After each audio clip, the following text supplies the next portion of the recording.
Hi, I'm Miguel Gomez with HIV.gov. We're here in Houston at the 80th PACHA meeting. It just started a few hours ago. The meeting was kicked off with a presentation about ending the HIV epidemic in Texas. We talked about what the epidemic looks like in the state of Texas, and I'm really, really lucky to have two amazing PACHA members with me. I have Marlene McNeese, who's also the co-chair of PACHA and from Houston, and Deondre Moore, who is from Beaumont, Texas. And we are going to just share with our viewers who are just, I'm sure, very curious, what does HIV look like here in the state of Texas?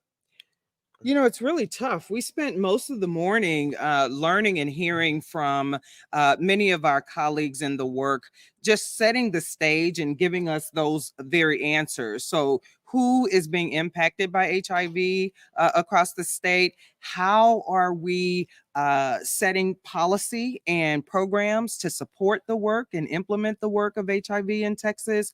So it's really important for, I think, PACHA to understand what a challenging environment it is here. But the idea that we also had a chance to hear from leaders and advocates who are making it work in spite of those challenges. You know, actually, I know you're about to start, but you had a powerful array of people speaking. Before you start sharing about some of your observations about the epidemic in the state, could you share with our viewers who was on that panel? What was the diversity of that panel? Oh my goodness. We've been working for months to try to curate the right conversation with the right mix of leaders. And so we had folks from our leader of our developmental CFAR, Center for AIDS Research here in Texas. We had a leading state legislature who's been on the ground pushing for policies and laws that facilitate access for the communities we care about. We even had implementers from across the state for ending the HIV epidemic initiatives, both at the city and county levels. So powerful groups of folks who know the work inside and out because they do it every day on the ground. Thank you, because I really appreciated that comprehensive panel. Yes. Sir. Yeah, I would agree with everything that Ms. Marlene just said about the landscape of HIV in Texas, is that we see that there's a lot of work that needs to be done. But one of the things that makes me proud about this panel is we see leaders and people who are actively doing what needs to be done to make the changes in HIV and change the trajectory in the way in which we see HIV, or that we look at HIV in Texas. And so one of my highlights from today was really seeing, having a state representative there today, but not just our state representative who has done a little work, somebody who has been doing this work for 20 plus years and has made it to the state house, a representative who is actively pushing new bills on the floor that are actually getting passed as it relates to HIV and healthcare in Texas. Well, it was a good panel. I'm curious, especially for our viewers, what were, let's say, your one or two favorite takeaways from the session earlier? Yeah, I think I had two. One centered around, so often we think about our HIV programs and services as a one-lane response.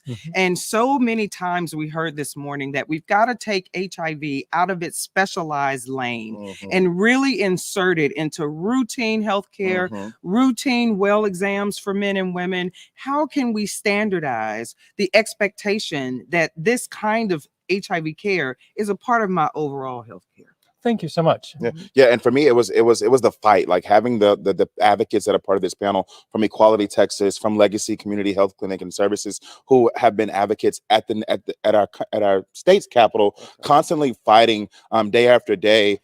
This past legislative session, we had over 141 bills that were anti-LGBTQ, and that we had folks on the ground actively fighting against those bills to push forward on behalf of all Texans. Because when we say y'all means all here in Texas, and so that's what they held up those values. And to have them here and to talk about their experience and be open and honest about the issues that we face here in Texas and bring it to this council and make recommendations on how we can better serve them at a national level was just a highlight for me.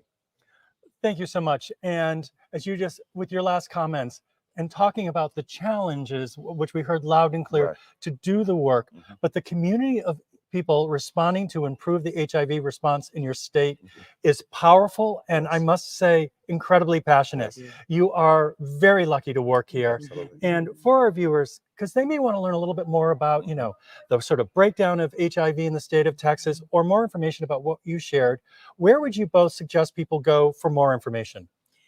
Locally speaking, I would want to ensure folks knew about the Houston Health Department and all of the resources that we have on our website. So you can go to houstonhealth.org. Yeah, and you can also check out Equality Texas on social media. They post a lot of information around the state legislature, the bills that we're having to fight, what might be coming into session, and even our state representative Vinton Jones. Following him on social media as well will keep you up to date on all the bills that might come forward in the near future. Well, thank you both. I actually know the PACHA meeting has already started again, Yes. so you both have to get back. Correct. But please follow us on hiv.gov for more information live from PACHA. Thank you for your time.